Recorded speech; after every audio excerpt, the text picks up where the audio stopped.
Hey, hey, hey. Happy Wednesday. Come on in, pull up a chair.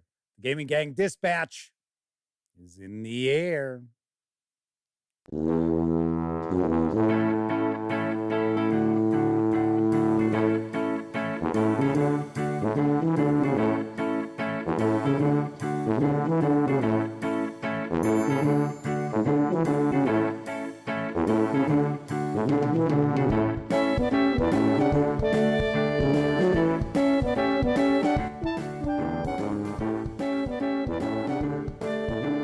Howdy, gang, and welcome once again to the Duct Tape Studios. I'm Jeff McAleer, your host here at the Gaming Gang Dispatch.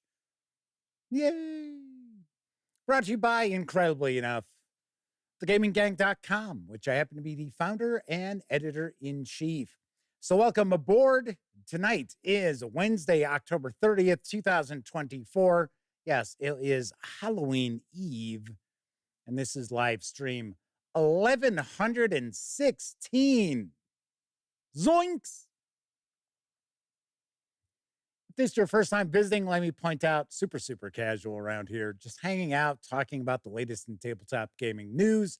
And then I will normally pontificate about a topic related to our hobby, which I shall be doing tonight.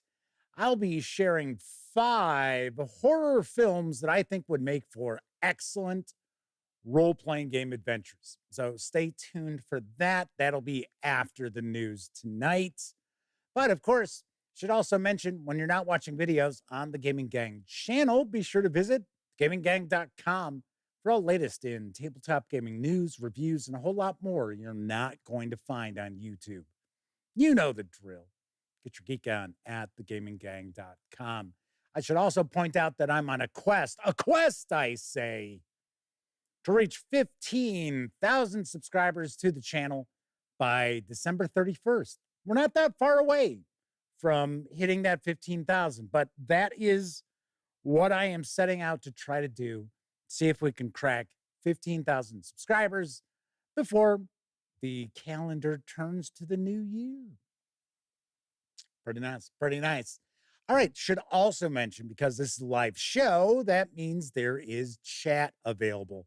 Now, it's not on screen. It's one of the ways I keep some of the more unusual commenters at bay. But if you happen to be a subscriber to the channel, and you have been for at least 10 minutes, check those 2 boxes. You can take part in chat. And if you want to say howdy, maybe get a question, a comment, by all means, fire away. So first out the gate tonight is Sean O'Donnell. Gleeman RX is with us, as is Game Cat, Semper Buffo, Cthulhu, and Testy Trekkie. So Testy Trekkie points out it's already Halloween there, where they live. I believe, if memory serves, it is Australia. Says all the school children are in costume. Nice, very cool. I will be doing a live show tomorrow night, but I will not be wearing a costume. I figured this is terrifying enough, so don't want to, push you over the edge.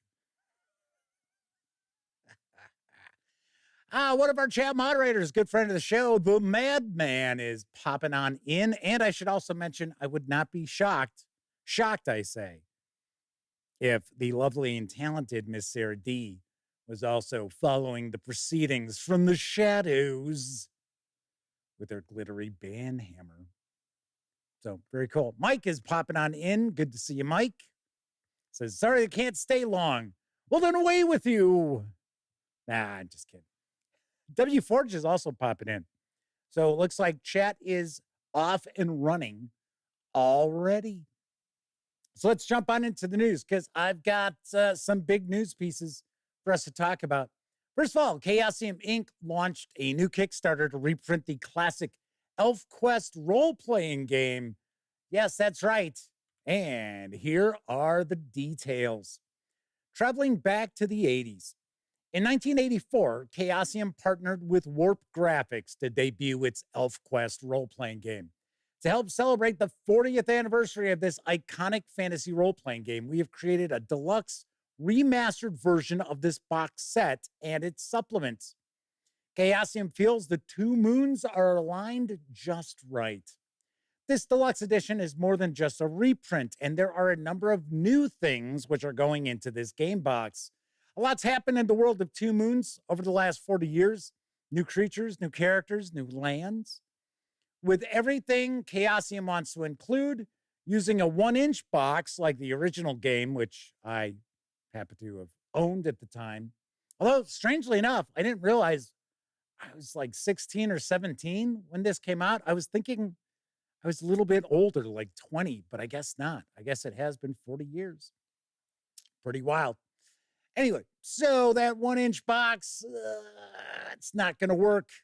So Chaosium Inc. has created a new 2-inch thick box for this deluxe version.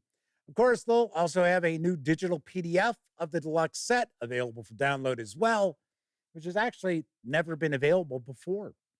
Other stretch goal items created exclusively for this deluxe edition include a new 3-panel Game Master screen, a world map, a deluxe ElfQuest dice set, new color standees for use in play, more pre-generated player characters, and more creatures.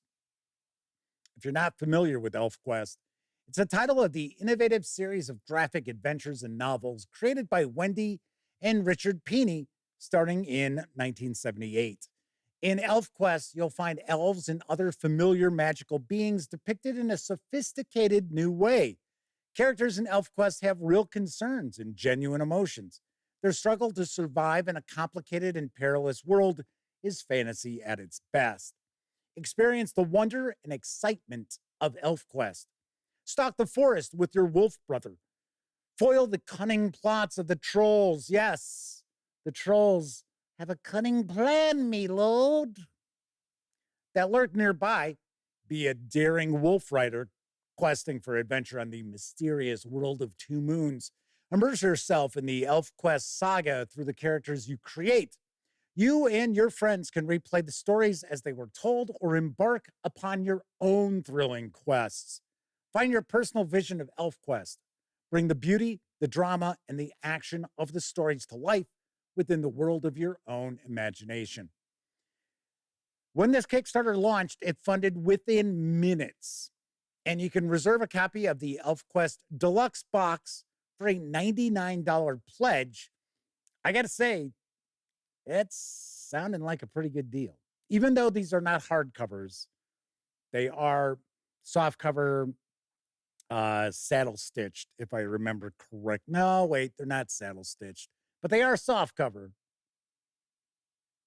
So still getting a lot packed in that box. In fact, I just shared an image. In fact, here it is again. All those goodies and more, because there are stretch goals, are going to be included in that box set. So $99 pledge. If you want to just grab the PDFs, you'll be able to do so for a $49 pledge through November 12th. Expected delivery is next May for the physical release and February for the PDFs. Not too shabby. Kind of cool. Kind of cool. Kathy Evans and my buddy from high school, Scott Weigel, is with us. Sarah D is chiming in. She's just adding glitter to her band hammer. Because, you get hit with that band hammer, that glitter's never coming out, ever. So Scott mentions they remember RuneQuest, not ElfQuest. It's funny. I remember buying ElfQuest, the role-playing game, and I was 17, so at that point in time, I did not have a car. And I remember I was either 16 or 17. I don't recall when in 1984 this came out. I remember I was riding the bus, and I think I was going to Elliot's house, and I cracked it open. I was reading through it, and I was not familiar with ElfQuest.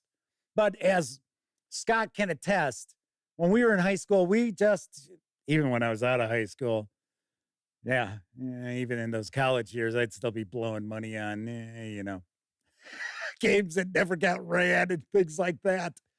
But as Scott will certainly attest, we had loads and loads of role-playing games that we would just go buy, we would read, and they never made it to the table. And sadly, this was one of them, but it's actually pretty cool. It is pretty cool. And it is built on the basic role playing system. So you've got that as well. Flaming Heron's popping on into chat. So we've got a trio of chat moderators. In fact, it's all three of our chat moderators. I don't want to make it out like there's hundreds of chat moderators because we don't necessarily need hundreds of them. So once again, this runs through November 12th. Personally, I think this is a pretty good deal for all these goodies that have been out of print forever. Probably been out of print 30 years at least. And of course, once again, expected delivery for the physical box set is May. PDFs in February. That's pretty quick on those. So Scott points out they've got so many boxes of games read and never played. I know. I wish I still had all that stuff, but all the various moves across different states over the years. Sadly, the only thing that remains from when I was a teenager and a gamer is my Crown Royal bag for my dice. That's the only thing. Now, as I mentioned yesterday, Elliot does have some of my old Call of Cthulhu stuff because years ago I was going to put it up on eBay and Elliot was like, "No, don't do that. I'll buy it from you." Because we had so many great memories of Call of Cthulhu. So there you go. Daryl Eritz with us says they didn't have the game, but they did have 4 graphic novels. Yeah, I started reading the comic and it's a good comic. It's a nice all ages sort of comic. I know the artwork would lead you to believe that it's maybe more kiddified. I guess I'll say it is not. Although it's not graphic violence or sex or anything like that. But it is, it's adult. It's, it's good stuff. It's good stuff. It's not like sitting there reading, a kid's comic. Yeah, it's not like going, "Oh, hey, the latest Uncle Scrooge is out. Got to go grab that over at the comic shop." No, not like that. All right, moving right along. Now available in print from my friends over at Cubicle 7 Games is the Warhammer 40K Wrath and Glory Eldari Inheritance of Embers. Say that 5 times fast. And here's what I know. Like their shattered war god Kala Mensha Khan. I don't know if that's how it's pronounced. The ancient Eldari are a sundered people, heirs to a galaxy-wide empire that succumbed to ruination. All Eldari, I think that is how it's pronounced, Eldari, fear the grip of she who thirsts. Each has been forced to find their own way to deal with this looming horror. Some have chosen to walk a narrow path of focus and dedication, while others feed her insatiable hunger with the suffering and pain of their victims. Eldari, Inheritance of Embers, is the ultimate Wrath and Glory sourcebook for Eldari players and game masters alike. This expansive supplement is the perfect starting point for an entirely Eldari-focused adventure or to expand the enigmatic Xeno's role in an existing campaign. Explore the shattered ruins of craft world Ulkari, raid unwary void ships as daring corsairs, or even risk navigating the intricate and brutal politics of Kamara itself. Eldari Inheritance of Embers is packed with details on all 4 of the major Eldari factions: the Asuryani, Corsairs, Harlequins, and Drukhari. Explore the history of the Eldari from their ancient galaxy-spanning empire to the comparative handful of survivors who subsist in the embers of what remains.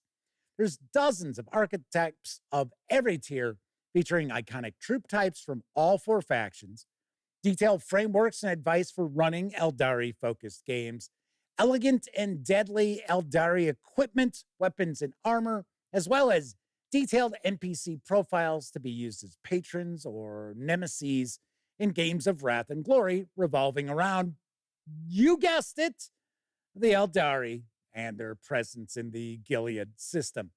This 160-page hardcover with PDF is available now. It carries an MSRP of $44.99. You can grab just the PDF alone over at Drive-Thru RPG for $19.99. Uh-oh. One of the slides has Free League Publishing on it. Yeah. Remember I told you there's some stuff going on around here that has my attention? Yeah. Sorry. I guess one of those slides. There we go. Slipped on in there. Yeah, we'll live. We're going to talk about Free League Publishing in just a moment. Actually, you know what I'll do, though? I will get rid of that slide.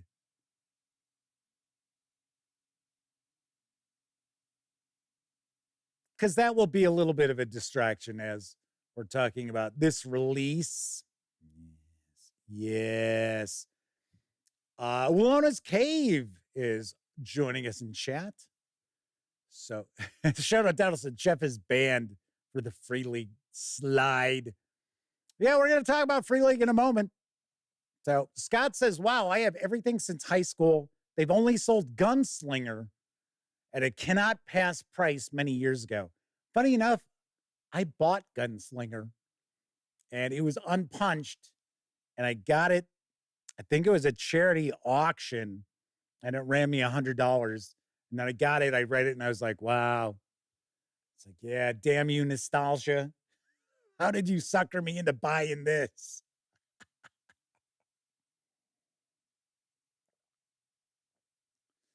Scott says, every time someone wants a bag for storing game components, they tell them get a Crown Royal bag.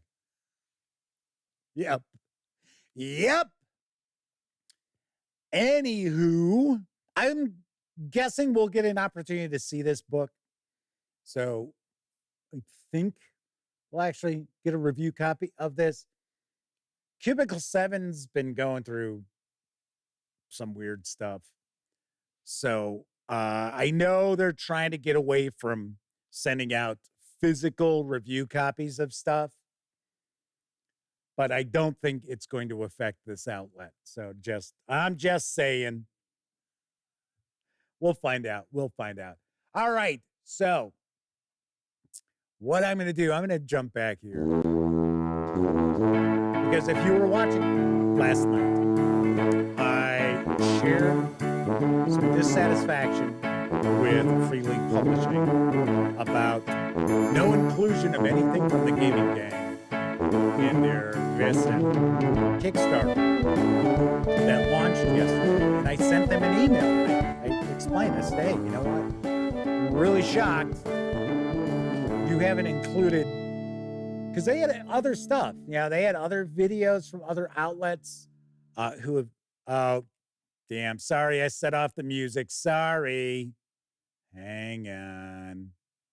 There we go. Oh, yes, you love that music, don't you? It's like, okay. All righty. Anyway, so I had emailed and I got an email back from Tomas Hanenstam and said, hey, you know what? We did not realize our lack of including anything from one of the outlets who has been their big supporter for years and years and years. So right now, the review for Vason's core book is in their Kickstarter now. And, they said sorry. They're like, yeah, sorry about that.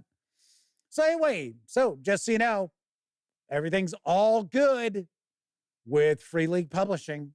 I knew it would be, but I kind of get the impression that they kind of threw this together quickly. Not that it's going to be like a half-assed project or anything like that. I just kind of get the feeling that the project page itself was sort of thrown together relatively quickly. 245 Trioxin and Jose Fernandez are with us in chat. So on to our next news piece, because Vason's going to be receiving 2 new supplements, a starter set, as well as a slightly updated core book. That's right, slightly updated core book. Not sure what exactly that means. But this is going to be by way of a new Kickstarter project. And here's the skinny from the aforementioned Free League Publishing. This spooky season, it's time to delve deeper into the mythic north and beyond. Investigate a lurking evil threatening to throw the capital into chaos in City of My Nightmares, and venture into mythic Carpathia to face vampires, Rusalkas, Baba Yaga, and even stranger horrors of Eastern European folklore. Free League Publishing is offering not one, but two beautifully illustrated and finely crafted expansions for the multiple award-winning Wesen Nordic horror role-playing, along with a new starter set for the game and a, as I mentioned, slightly updated core rule book. Get it all or just the parts you want? As far as Mythic Carpathia, it's time to wander south to the busy streets of Prague, where history and myths collide in an unusual fashion. Explore the Pravda Society that deals with the phenomena from all over Mythic Carpathia and beyond. Visit old cities, deep forests, and high mountains to find colorful folklore and myths. This hardback volume will take your Wesen adventures to Central and Eastern Europe. It includes information about the Prague branch of the society, a gazetteer of the city, complete with adventure locations and secret societies, a chapter with over a dozen local mythic beings, including Drakovec, Golem, and the infamous Baba Yaga, and of course, the vampire. Or maybe you prefer the vampire. Mythic Carpathia also presents 3 complete mysteries to play set in Prague, Ukraine, and Transylvania. The book will include a large separate map of the city of Prague if unlocked as a stretch goal. Then there's City of My Nightmares. Did you think you were safe from the Wesen and the crowds and lights of the city? Think again. Unspeakable horrors lurk in the dark alleys, crawl underneath the cobblestone streets, or soar through the twilight skies above. City of My Nightmares is a full-length campaign in 4 parts, in which the characters are invited to the capital to investigate a series of grisly murders, only to become embroiled in a much deeper mystery involving the very origins of the society itself and threatening to throw the city into utter chaos. City of My Nightmares is set in 19th century Stockholm, but it can be adapted to London, Prague, or any Gothic metropolis of the era. This beautifully illustrated hardback book will include a separate large map of Stockholm as a stretch goal. And then we've got the starter set. The new starter set will be designed as the perfect starting point for newcomers to role-playing in the world of Wesen, containing everything they need for game night, including abridged rules, character sheets, custom dice, maps, and the introductory mystery, The Haunting of Castle Gillenkreutz.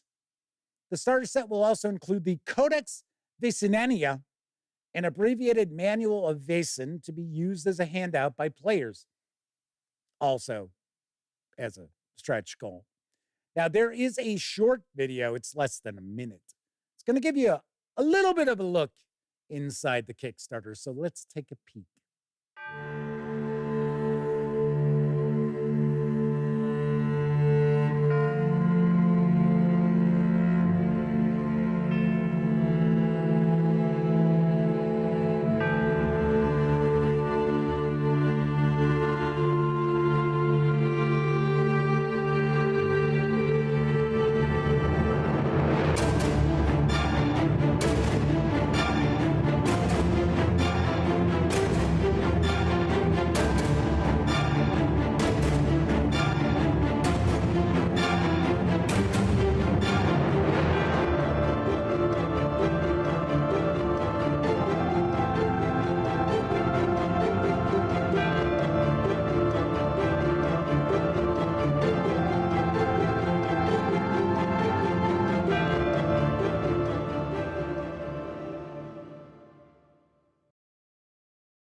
The Kickstarter project funded within just a few moments of its launch.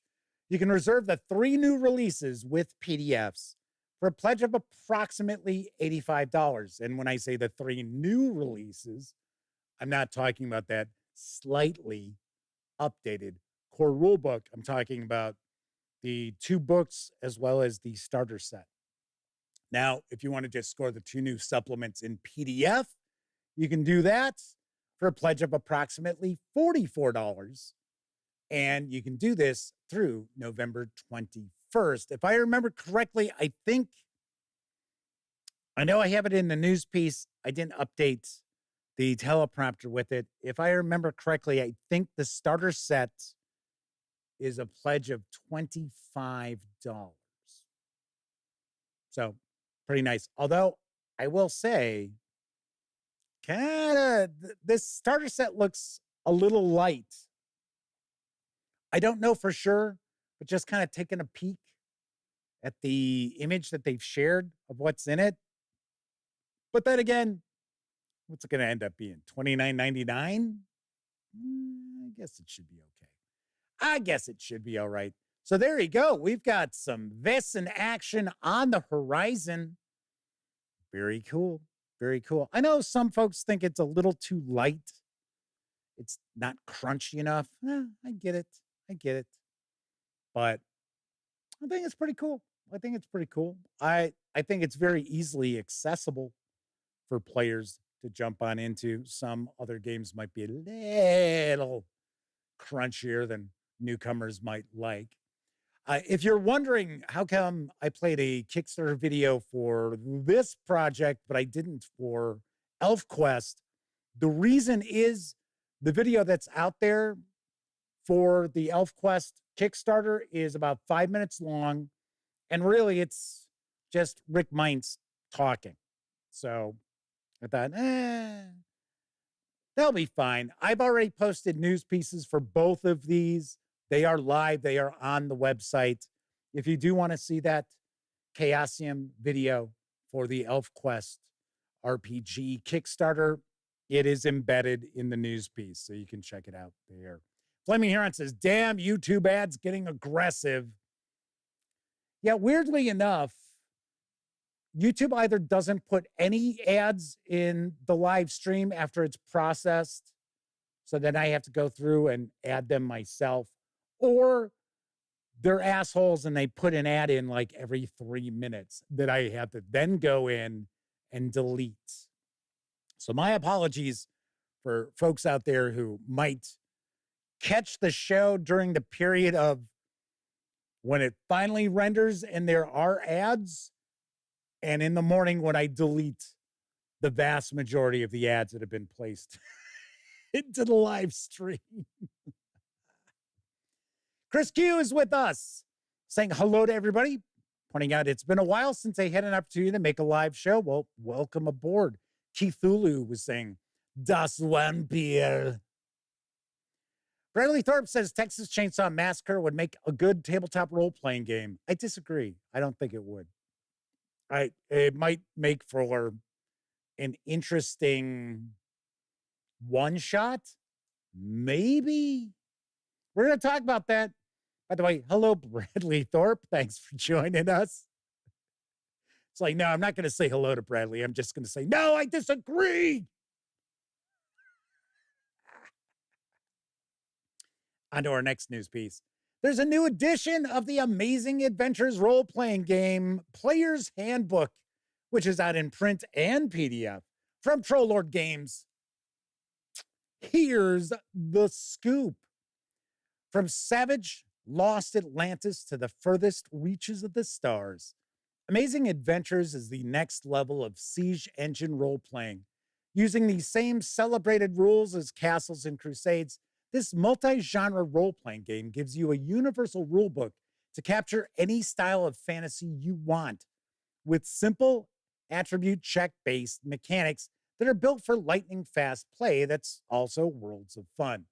Whether you're looking to portray musketeers and pirates in the 16th century, fearful colonists dealing with the dark unknown in the black forests of the New World, modern demon hunters fighting horrors of the deeper dark in the back alleys of cities, or explorers on the new frontier of deep space in the far-flung future, Amazing Adventures has what you need. Within the book, you're going to find a wealth of flavorful character classes that build almost any archetype you can imagine, including the Arcanist, Demon Hunter, Investigator, Powered, Gadgeteer, Raider, Socialite. Did I say social lice? Yeah, those lice are social. The Pugilist. Oh, I see I'm included. The Hooligan. How nice of them to name a class after me. That's sweet. And that's just the beginning. There's generic character classes, traits, and backgrounds to allow you to further tailor your character to your needs. It's an intuitive powers and gadgets system, which is based off of tailoring spell effects, as well as a point-based magic system that draws upon the mystical energies of the land. It's got the full siege engine mechanic exactly as you know it from Castles and Crusades. So if you're familiar with C&C, there's really no learning curve needed. There are also fate points to allow for heroic deeds and a little luck when you need it the most. There's dozens of modern firearms with basic and advanced rules, as well as full vehicle combat rules and stats for a wealth of vehicles and lots more. Don't wait. Get your hands on the Siege Engine game that lets you take your games anywhere in the multiverse and beyond with amazing adventures. And of course, I also do believe the Siege Engine is going to power the upcoming John Carter of Mars role-playing game from Alewood Games. This 302-page hardcover with PDF carries an MSRP of $59.99. You can score just the PDF alone over at Drive-Thru RPG. Currently, it's on sale for $14.99. Normally, it's $19.99.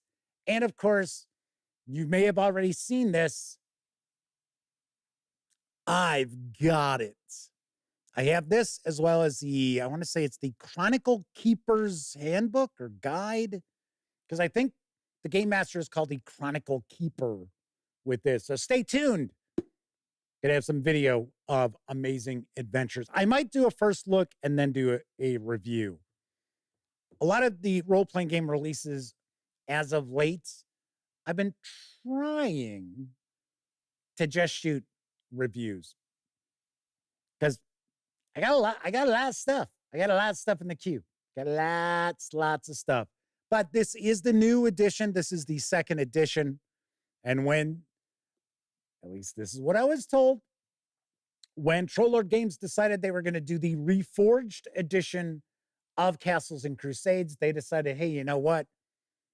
We're going to redo Amazing Adventures at the same time. Because I guess Amazing Adventures used the Siege Engine, but it was kind of a tweaked Siege Engine or maybe a lighter Siege Engine. So now it is exactly the same mechanics for both. So very nice, very cool. Very cool. Cthulhu says, Hooligan, do they have soccer in that game world? No, come on. Hooligans were far more entertaining originally. I don't like how the punks and violent goons in soccer have taken that term. Let's just call them goons. Although I do really like the Goon comic book. So maybe not call them goons. Just call them asshats, because that's kind of what they are. Just saying. They're really not there for the team. They're not there for the match. They're there to get fucked up and crack skulls. That's really what's going on. Says the guy who has never been to a European football match.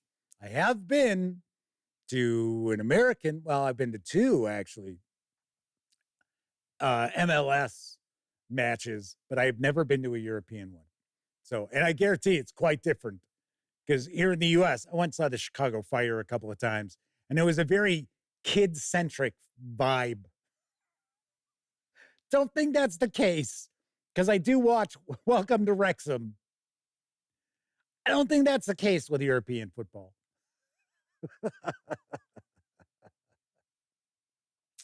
I'm just saying. Charlie Bananas is with us. Welcome aboard, Charlie. Let's wrap up. Final news piece.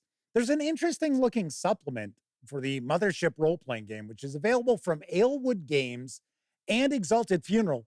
Here's what I know about Archiver. Shoot footage, not guns. How will you use your craft to shift the balance of power in the universe? Will you even live long enough to tell the story? What is Archiver? Archiver is a film documentarian toolkit for Mothership First Edition, where players put their lives and sanity on the line to make a movie in an alien-infested kill zone. Assigned with a shot list of footage deliverables, documentary crews will venture into dangerous locations to capture its sights, sounds, and stories.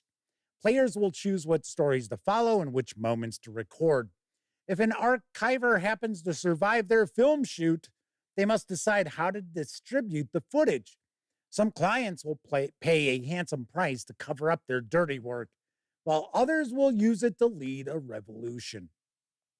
It's important to keep in mind you will need a copy of Tuesday Night Games Mothership First Edition, or at least knowledge of its core rules, in order to run this setting.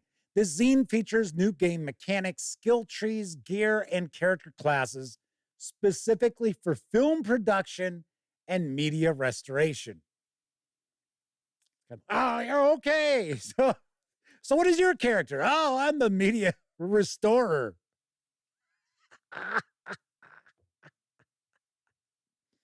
Although I got to say, this looks pretty cool. I just thought it's kind of, oh yeah, what class do you have? Oh, I'm in film production.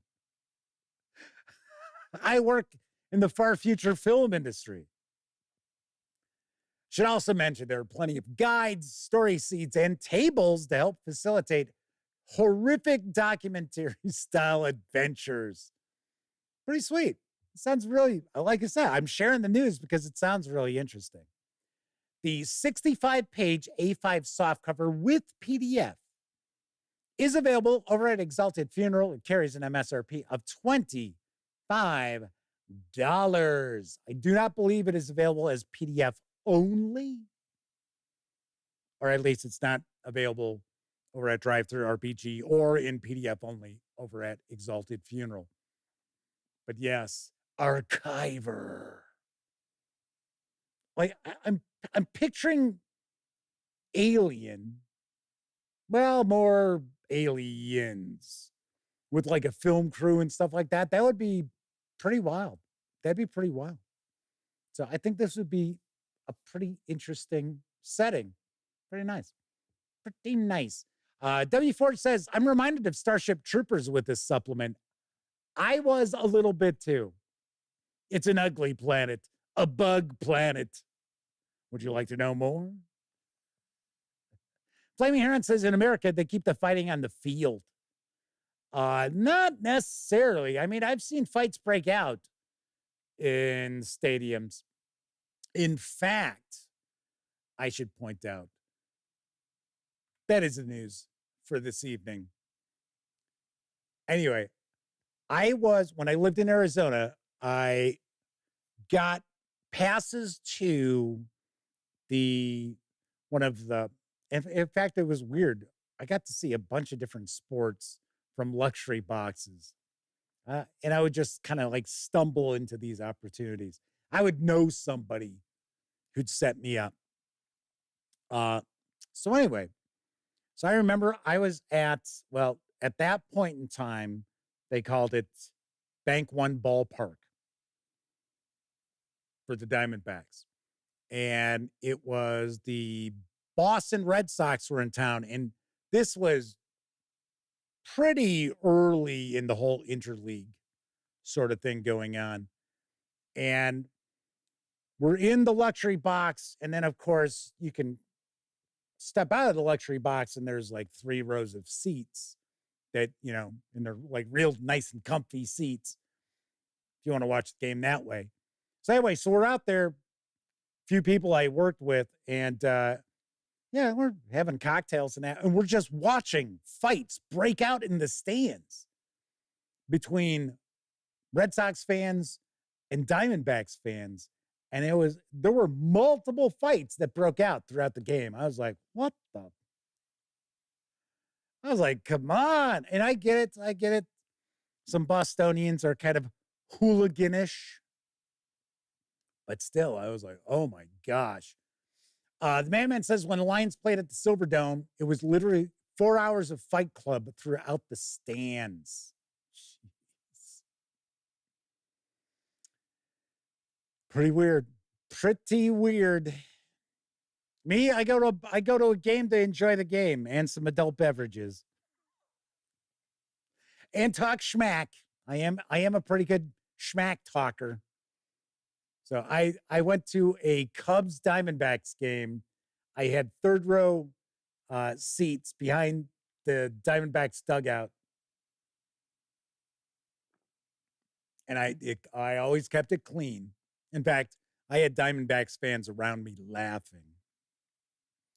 But it would be like stuff where like their first baseman made an error and the Cubs scored a run and they were coming back to the dugout. And I was like, Venus de Milo could have made that play.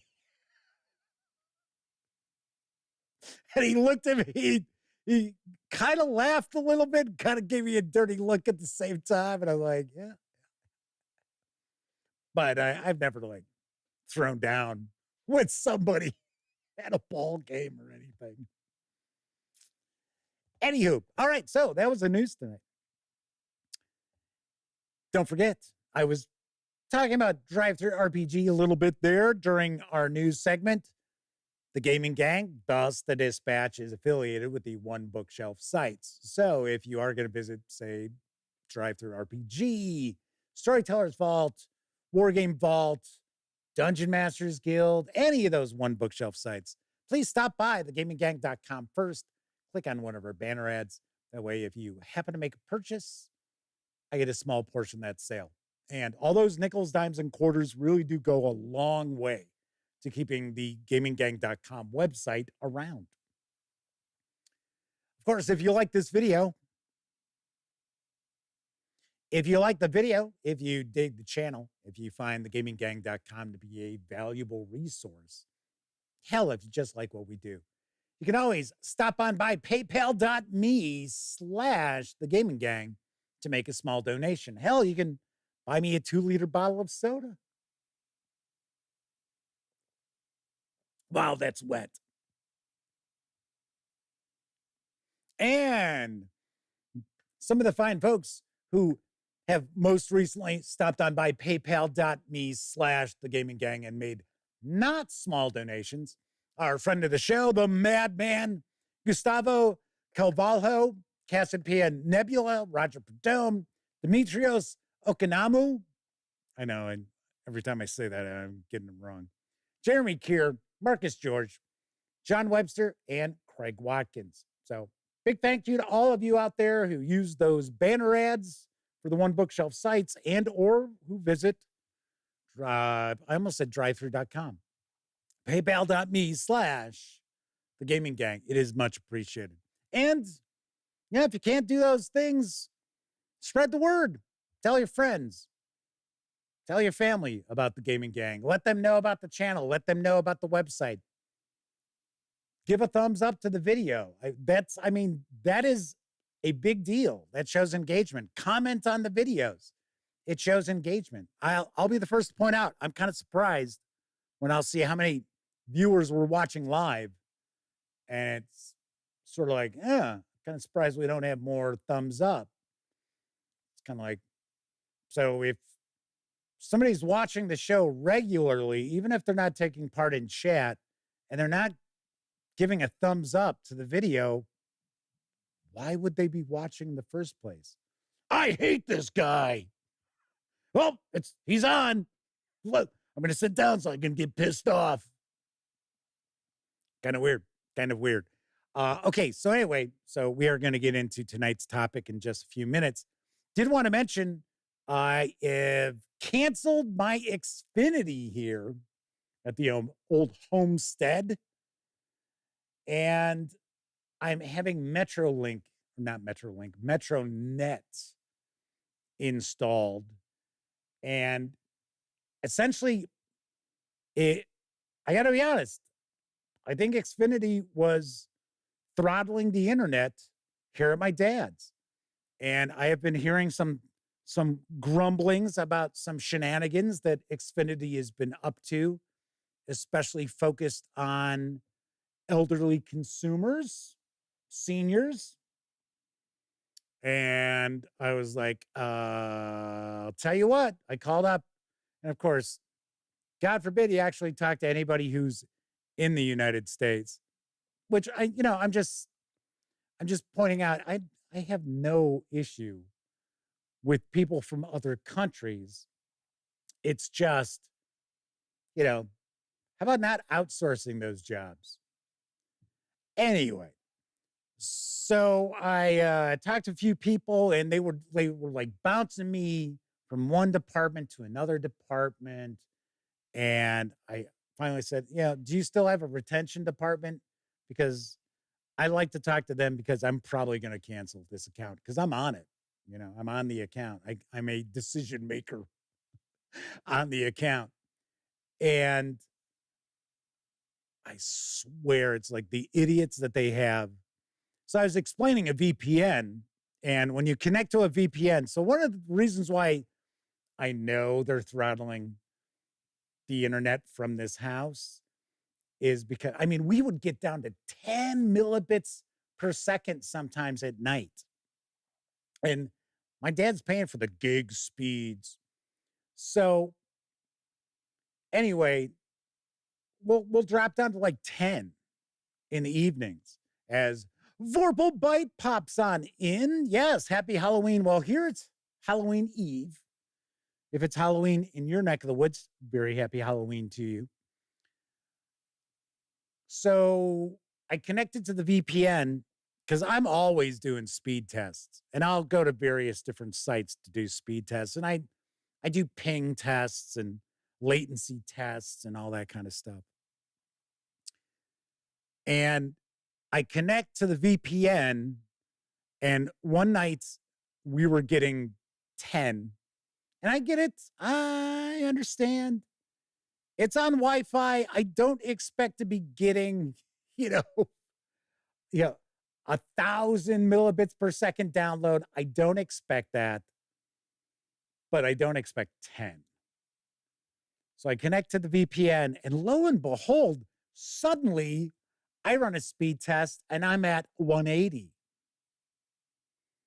I'm like, what? Like, okay. So I disconnected the VPN and I ran a speed test without it. 10, 11. So I'm like, okay, so I connect to a different server, a different city with the VPN. Same thing. Jumps up 150, 160. I'm like, okay, this is a problem. So somebody just mentioned the sound is muted. I am showing that the microphone's working. It is outputting. I did just take a peek to see if there's any sort of issue with um, the like drop frames or anything. No, we're not showing anything. So here I'm bad mouthing Xfinity. That's why the sound got muted.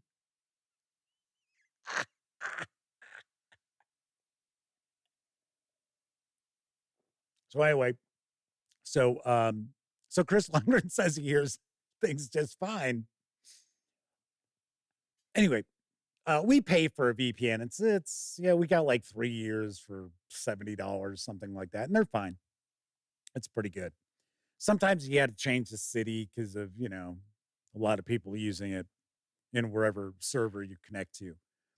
So anyway, so long story short, this person in tech support is like, "Oh yes, of course, I know how VPN works." And I said, "Well, I shouldn't be seeing these huge increases in download speeds, and the upload speed is always the same.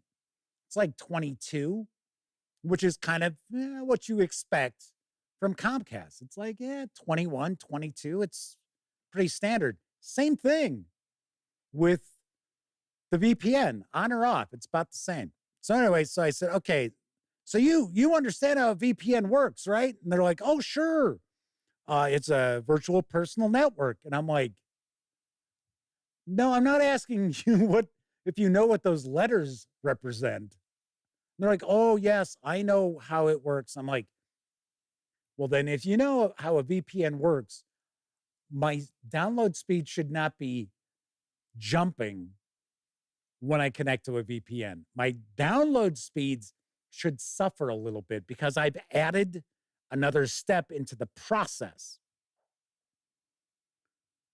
So anyway, so I said, put me to the retention department because I'm probably going to cancel this.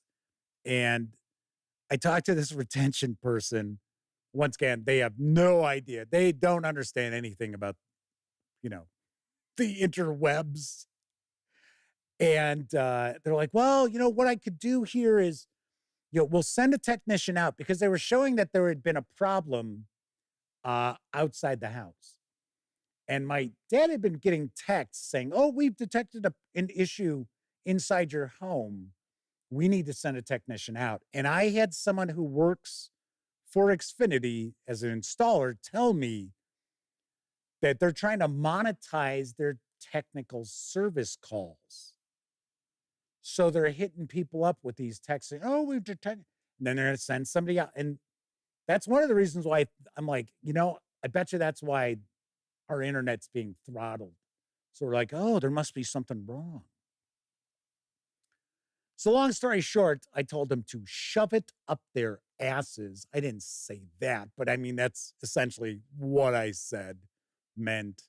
Because when I call people, I don't get all worked up and scream at them or swear at them. It's not their fault. They're just there to punch a clock and have a job. So anyway, Monday night, we were over at my brother's playing some games, and I guess Xfinity called my dad, and my dad doesn't hear very well, especially on the phone.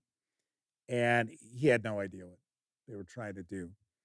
So anyway, I'm like, we have MetroNet coming to install on Friday. So I called up to find out what was this deal they were trying to offer him. Because what they offered me was they would give us a modem, they would waive the fee of the modem, but the price was going to go up $5. And then they were like, well, we'll have to check with technical support to see what they're going to charge for the visit. And I'm like, but your technical support department just told me that there is a problem with the line, but the problem with the line is outside.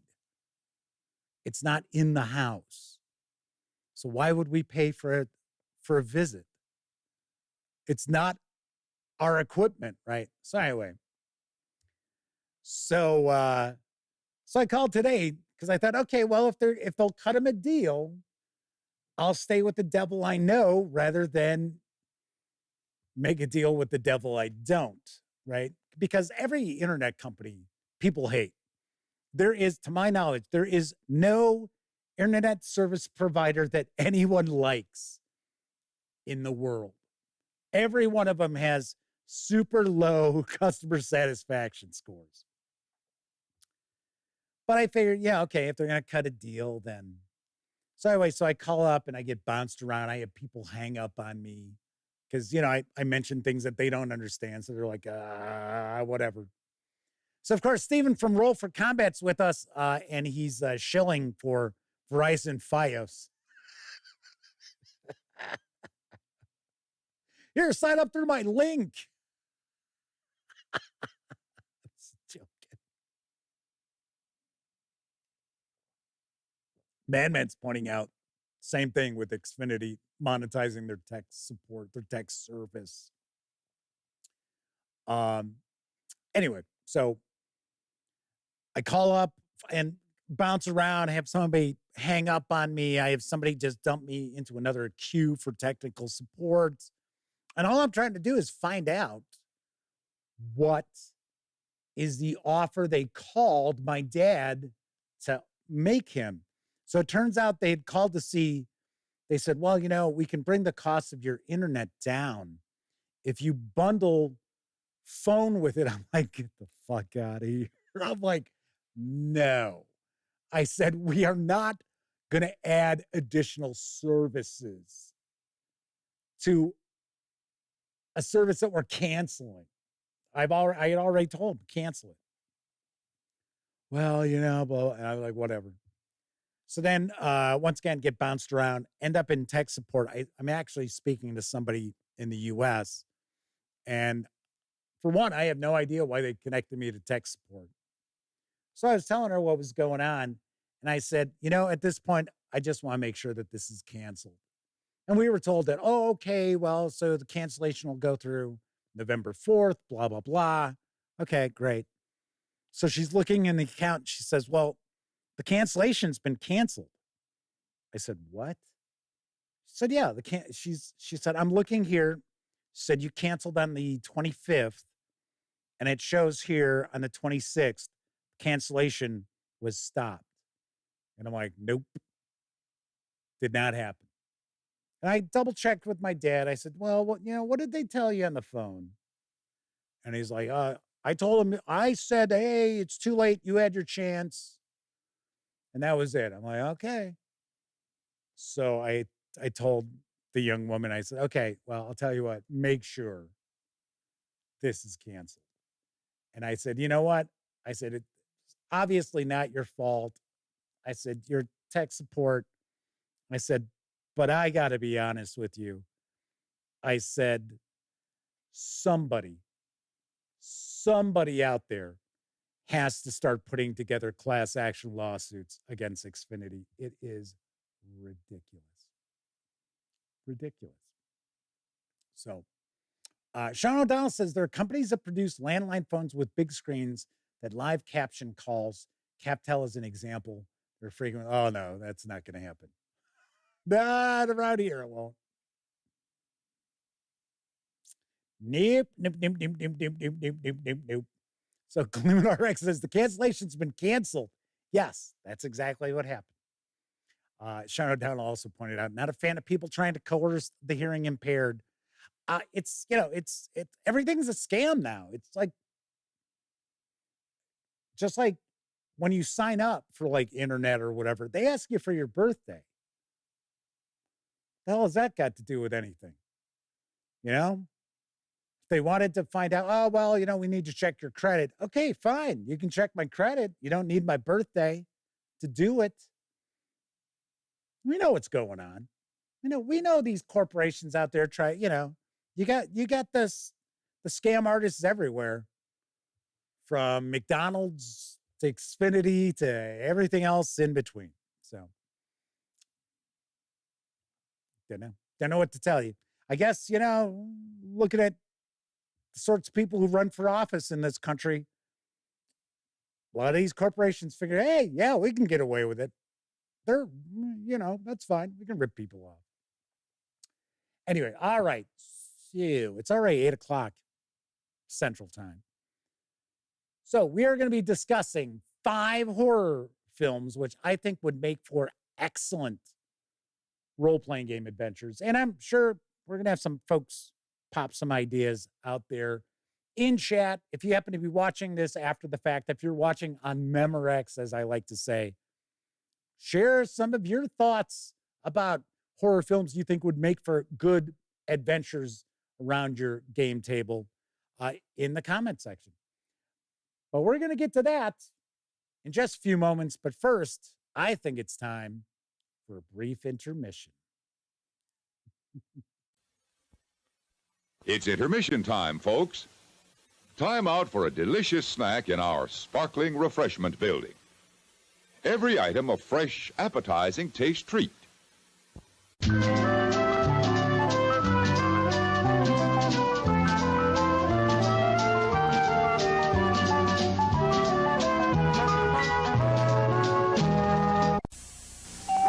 On evenings like this, I like to curl up with a good book. The sort of book that lets the imagination run away with you. If you're like me and enjoy the mysterious and the unexpected, you'll love the enchanted world.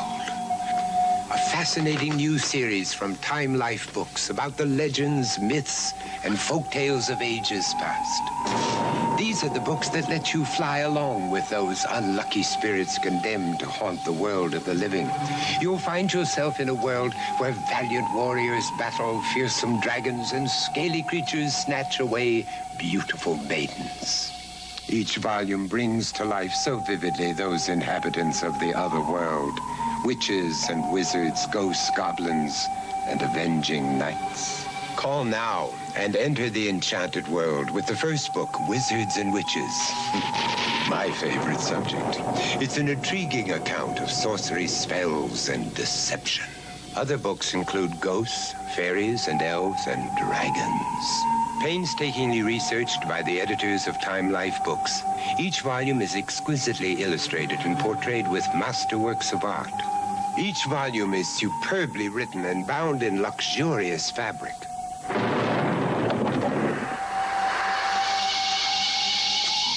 Only remember, once you're lured into the enchanted world, there's no telling where your imagination will take you.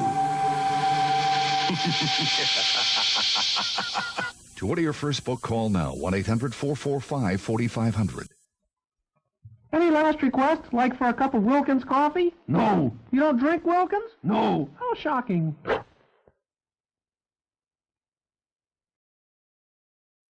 Night of total terror.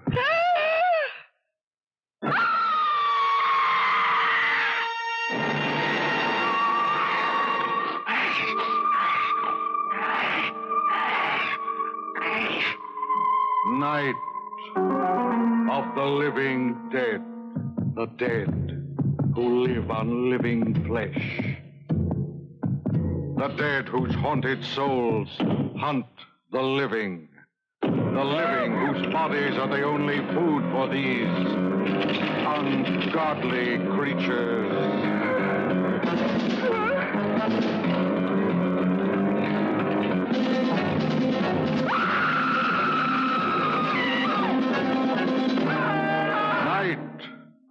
Of the living dead.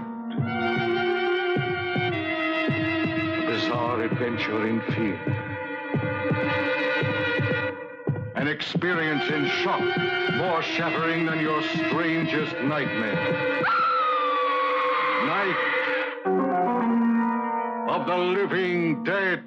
A night with the dead who cannot die. A night of total terror.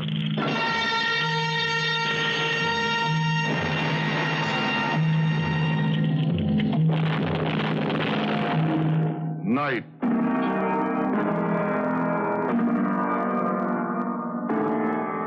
of the living dead.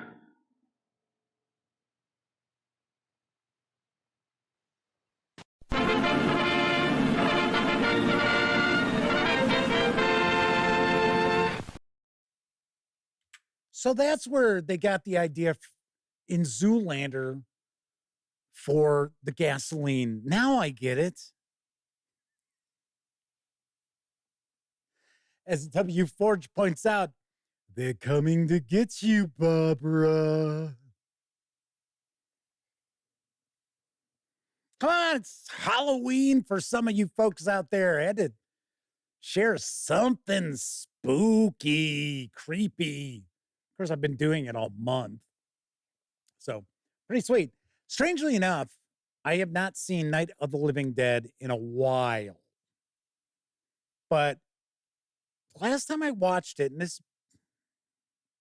15 years ago, maybe, I was eating dinner. And I mean, all this, all the stuff was going on. I'm just like, yeah, whatever. Yeah, okay. And then they got to the part where they were showing like the zombies eating. And I was like, oh, I was like, wait a second. It's in black and white. I know this is fake. I'm like, what's going on? Hey, cut it out. Flaming Head says, did you ever think that maybe there's more to life than being really, really, really ridiculously good looking. Yes. I like Zoolander. I'm not as big a fan of Zoolander as some people are because I think a lot of it's really stupid. But there are some things to it that they are stupid, but it's pretty damn funny. Okay. So tonight's topic, we're going to talk about 5 horror movies, which would make for excellent role-playing game adventures. I would ask if you're hanging out in chat, hold off on sharing your like picks until I'm done. I'm not going to go through like tons of detail about these because I do want an opportunity to talk about some of the various different movies that you toss out there. But just hold off on doing that for just a few moments till I get through this list. So what I'm going to do is I'm going to talk about the films. Yes, there'll be spoilers, I guess. And how I would probably approach creating a role-playing game adventure based upon that film. I'm not looking at, okay, well, we're going to just beat for beat have the same exact thing. If you are, if you're familiar with the old Victory Games James Bond role-playing game and the adventures that came out for it, like Diamonds Are Forever, Goldfinger, things like that, they used stuff from the movies, but they made changes too. So I would probably look to do something like that. And I would say the first movie, and it would probably work best if you had just a couple of players. And I would say The Conjuring, that series of movies. So you figure you could have, your haunted house kind of things, your demon adventures and stuff. And you have one of your characters, one of the player characters is a medium. And then the other happens to be more of an investigator. I know that's not exactly his character in the movie, but still, I would say that I think that would work pretty nicely. I think this would be pretty cool. Flaming Heron says, assuming this is being limited to movies that I've seen or know. Yes. Yeah, because if I don't know enough about a film, I can't really say, oh yeah, this would be a great adventure. Now, if you folks want to throw stuff out there you haven't seen, it's fine. So that would be the first one. And I think when we're talking about doing adventures, that's just it. It would be an adventure. Now, it doesn't necessarily mean that it's just a single session adventure, multiple sessions, but we're not necessarily talking about big, long, ongoing campaigns. We're not necessarily talking about creating a role-playing game around it. We're just talking about creating an adventure. So I would think that would work pretty nicely. Of course, now I can't remember the couple's name that The Conjuring and that series is based on. They both passed. Have heard stories that are not necessarily complimentary about them, but like I said, I think that would be kind of cool. If you're doing like a modern horror game, you could probably just use just about any of the horror role-playing game systems out there, like Call of Cthulhu. Thank you, Sarah, Ed and Lorraine Warren. And funny enough, if I remember correctly, Lorraine Warren's in the first movie.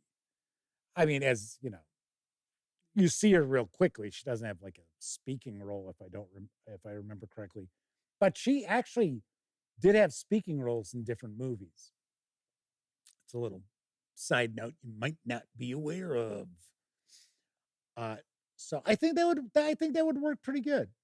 I think that would work pretty good. Now, you've got a few options as far as your storyline there, and you would have to kind of take a look at what kind of mechanics you want to use as far as your one character being a medium. So you don't want to just be like, oh, okay, well, I'm going to make this mystery super easy or anything like that. So there's your first. The second, it's a movie that starts out really well and then just goes right into the toilet, or as some folks would say, into the turlet. Event Horizon. Event Horizon, I think, would, if you tweak the film, I think it would work really well for, say, Mothership is a great example. In fact, I'm sure Mothership is inspired in some ways by Event Horizon. Now, as far as Event Horizon, if you're not overly familiar with it, it's a science fiction horror film where, I'm sure I'm going to be off a little bit. Quick synopsis is one of the first interstellar ships that was going to explore some system disappears. And then years later, it reappears orbiting around, I want to say it's Jupiter.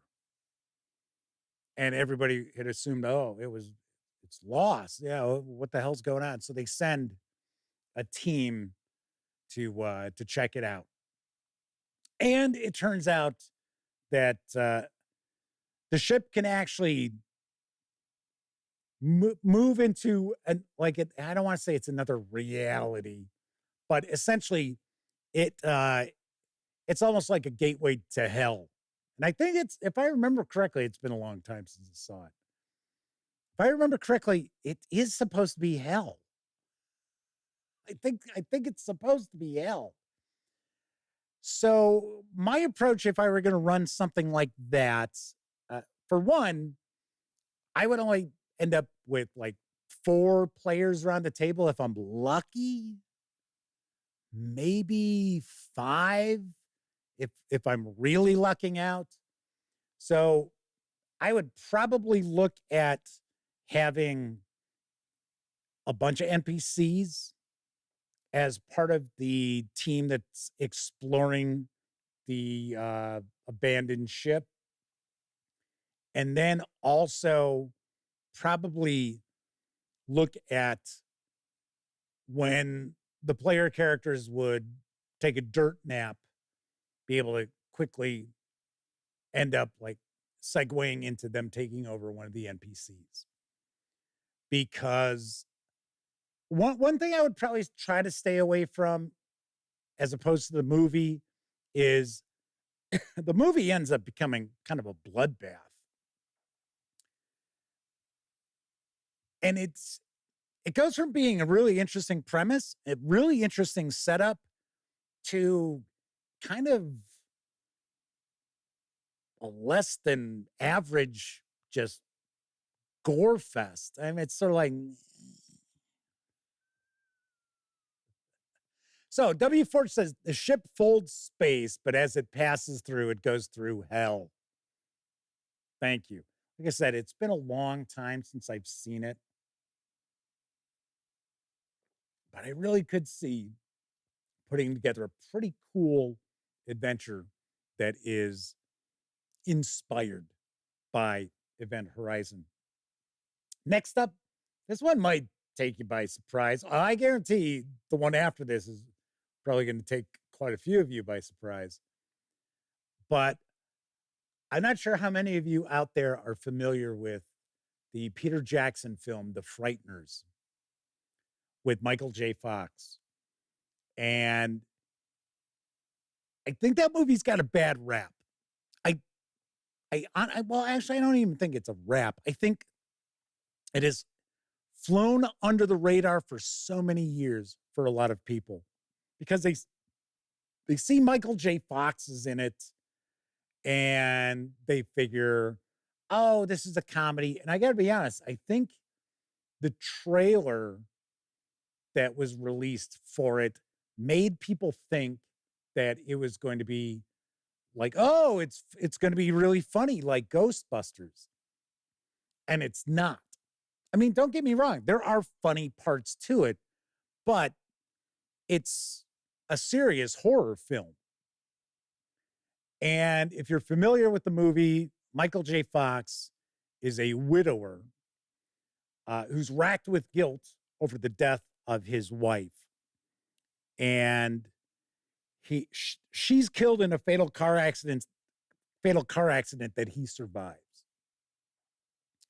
And of course, he blames himself. And after that accident, he can see and communicate with ghosts. So he's kind of a scam artist as far as setting people up. It's like Xfinity, making people think they've got a problem, that their house is haunted, and then he comes in, clears the ghosts out. Well, they just happen to be ghosts that are working for him. And he ends up entangled in like a murder, and he's actually one of the suspects. He's really the main suspect. It's a really good movie. If you haven't seen it, by all means, I definitely recommend it. And what I would look to do with that, if you're going to turn it into an adventure, is one of the players is the Michael J. Fox sort of character. The other players are the ghosts. So there would be things that the ghost characters can do that obviously a human being can't. And there are things that a human can do that a ghost can't. So I think that would work really, really nicely. And it would be another game where it's kind of investigative as far as the horror. But funny enough, I mean, with the Frighteners, and yeah, sorry if I'm spoiling it for anybody out there, because the movie's like, I don't know, 35 years old, 40 years old, something like that. I would think you might want to try to tweak the big mystery, right? So it's kind of the I can't remember the name of the killer, the couple that went on a killing spree throughout Nebraska. It's what the song Nebraska is about from Bruce Springsteen. Yeah, I think that would be a blast. So Flaming Aaron says, damn, Jeff, I was just about to watch it. Shout out Dallas and guys on the warpath with this Xfinity thing. Not on the warpath. I canceled the service. I'll end up having to go on the warpath against MetroNet. W4 says casting Jake Busey spoils the movie. I don't know. Charlie Starkweather, thank you, Cthulhu. And Kierland Fugit. It's good stuff. Good stuff. So yeah, I think that would be pretty cool. And it would be the sort of adventure that, yeah, if you want to drop little humorous bits into it, that'd be fine. I think that'd be great. So the next movie that I think would make for an excellent role-playing game adventure, if you tone down the gore, because man, it is something. It's Bone Tomahawk with Kurt Russell. If you're not familiar with the movie, and I will kind of stay away from spoilers as far as this goes. So Kurt Russell leads this posse essentially because it's supposed to be like the 1870s, 1880s, whatever. Trying to find these, if I remember right, I think it's 3 people who are missing. And yeah, okay, a little bit of spoiler. They find these cannibalistic, like troglodytes who are living in these caves. And I will tell you that it's a really interesting premise. It's actually a good movie. And it's probably got some of the best acting you're going to find in a horror movie.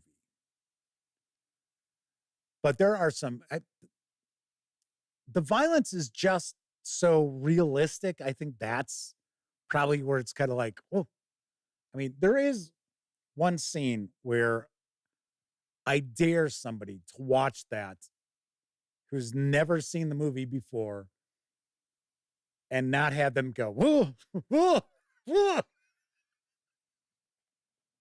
But yeah, I think that would make for an excellent adventure. You know, like Boot Hill Rules or Down Darker Trails for Call of Cthulhu, or, you know, any of your like favorite sort of Western style role-playing game mechanics, because it's a horror movie, but it doesn't have a ton of like supernatural elements to it. But it's not a slasher movie. You'll notice that I did not include any slasher films or like Japanese horror because honestly, I don't think it translates well to a role-playing game adventure, especially slasher movies, because you know you're in a slasher movie as a role-playing game adventure. And I know there are plenty of games out there that are based on or inspired by slasher flicks. And I don't have an issue with the movies themselves. If you enjoy them, great. To me, I'm sort of like, eh. I liked Halloween. I thought Halloween was very well done. And that's probably, for one, I don't watch a lot of slasher flicks anyway. But I think when I was, you know, in high school and that, and it was like, oh my God, we got all these slasher flicks coming out. To me, it was all just kind of the sameness. It, even with Nightmare on Elm Street. Nightmare on Elm Street, the first film is pretty decent. And then all it becomes is, oh, what new ways are we going to come up with to kill off these characters? Same thing with Final Destination. It's kind of like, okay, so what Wile E. Coyote way are we going to take out these characters? So Flaming Heron is going to say everything made by Eric Bloat would work well. Scott says they recall using Damnation Alley as the basis for an adventure for Gamma World. He thinks it was. But anyway, yes, Bone Tomahawk. If you haven't seen the movie, and I am warning you, you might get grossed out by the gore. It is a good movie, and I think it would make for one hell of a role-playing game adventure. I really do think it would. All right, so my final film, it's kind of funny because Scott Weigel already mentioned this. It's John Carpenter's The Thing. Duh, how could you not want to adapt that to a role-playing game adventure? And funny enough, years and years ago, I've mentioned this, I think once or twice before on the show. Elliot was running the old Star Trek role-playing game, which was from FASA. And he created an adventure which was based on The Thing. So we start out, it was myself,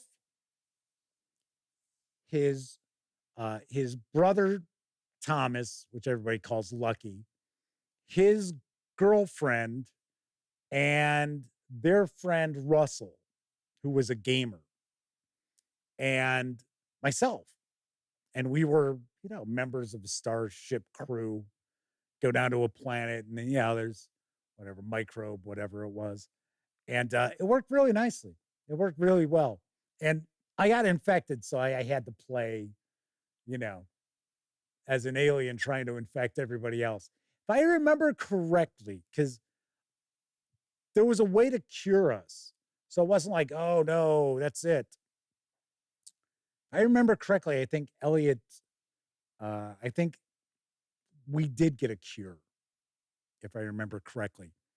Anywho, what I would probably say if you were going to run The Thing is you would have to adopt a tactic that I use all the time.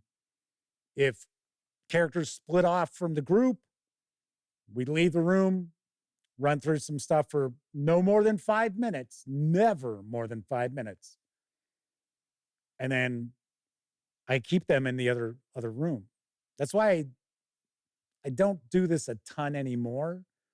But years ago, I did, because for whatever reason, my players would always be like, "Oh, we're gonna go do this," and then somebody like, "Oh, I'm gonna go do this." But you would have to be willing to take some players away from the table, talk to them about stuff, and if somebody goes to do something and they're by themselves, you go into the other room once again, a couple minutes, 3 minutes, something like that, and come back. You would have to have players that could keep it together if they happen to be infected. And you would have to come up with things which would drive the action. So, as an example, let's say, and you would probably consider having some backup NPCs for when the infected are killed. But I would think that you could probably put together something where there's always a couple of things going on that need to be addressed, because your whole aim is you need to separate the group. You need to have characters leave the group, making them vulnerable to infection. And of course, just because they leave the group doesn't mean that you're going to infect them. So I would think, as far as the game master handling this, could be a little tricky, a lot of juggling going on, a lot of tracking who's what, who's doing what, who's been infected. And I think the hardest part would be, because when you would assume if more than one character is infected, they both know they're each infected. You would think. I mean, it's never necessarily discussed in the movie if they know, but I think that would be a tricky part. I think I would probably, if I were going to run the thing as an adventure, I would not have the infected know they're infected. But if an infected character was going to kill another infected character, then they would reveal it. That'd be, Anyway.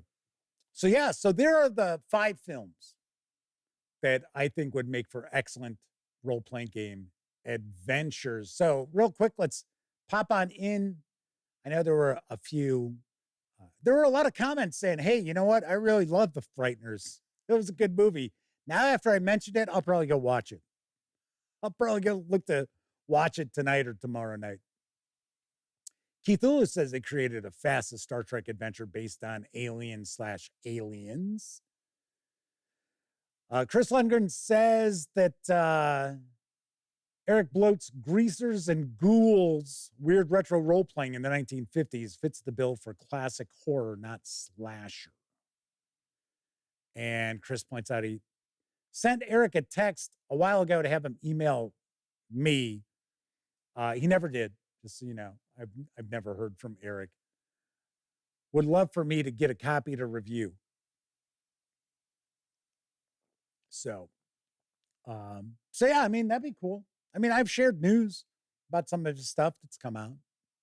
But yes, W Forge, classic line. I know you gentlemen have been through a lot, but when you find the time, I'd rather not spend the rest of this winter tied to this fucking couch. Yeah, that's classic. Classic. 245 Trioxin says, they saw a movie the other night called Azrael, post-rapture apocalypse religious cult, weird ghoul creatures. See, I'm not familiar with this movie. I think it'd make a great campaign in the right system. Sean O'Donnell says Silent Hill is already a video game, so I figure it wouldn't be a bad move to use that. Scott Weagle says Omega Man. Yeah, if you were going to do one-on-one, yeah, I could see that. I would actually probably recommend to use I Am Legend, the novel, as your inspiration because it's so much better than Omega Man. I'm not an Omega Man fan. Personally, I like The Last Man on Earth with Vincent Price way more than Omega Man. But I Am Legend the book is excellent. It is really good. And it's kind of surprising that it was written in, I want to say, the early 1950s, if not the late 1940s, because of kind of how modern it feels. W. Ford says Monster Squad for a kids' horror role-playing game. Gremlins for a more mature crowd. You know, I'm trying to remember. I think I've seen Monster Squad. Is Monster Squad the one where the monsters are the villains? Because I know there's a couple of movies out there that one is the monsters are actually good guys. And then there's another where the monsters are the villains, except I think, if I remember correctly, I think Frankenstein changes sides and then gives his life to save the kids. Once again, another movie I've probably not seen in 30 plus years. So Keith Ulu says they agree. I'm assuming they're agreeing with the I Am Legend.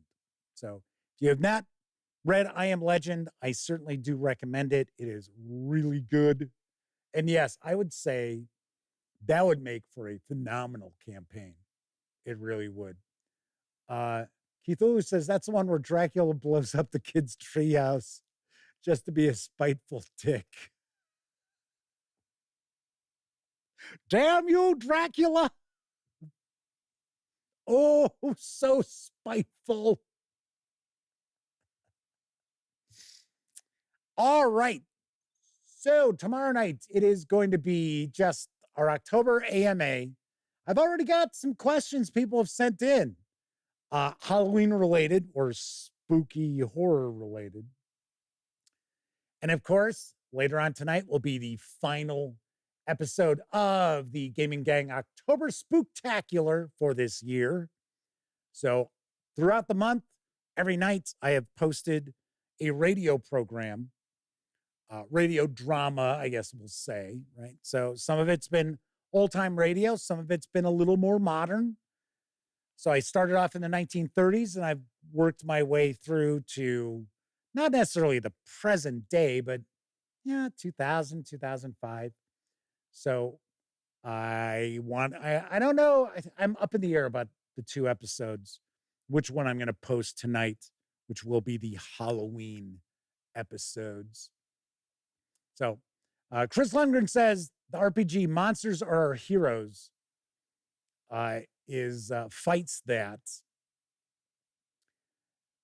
There's another like Universal Monsters inspired role-playing game that's like of a relatively adult nature.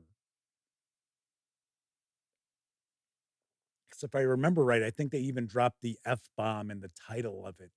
It's like, really? Okay. Anyway, so tomorrow night, Jessica and AMA will hang out. There'll be Halloween here. Yeah, we'll have some fun. Just, kicking back, enjoying ourselves. So that's it for this time out. If you happen to like this video, by all means, give it a thumbs up. You know how it works. Give it a thumbs up.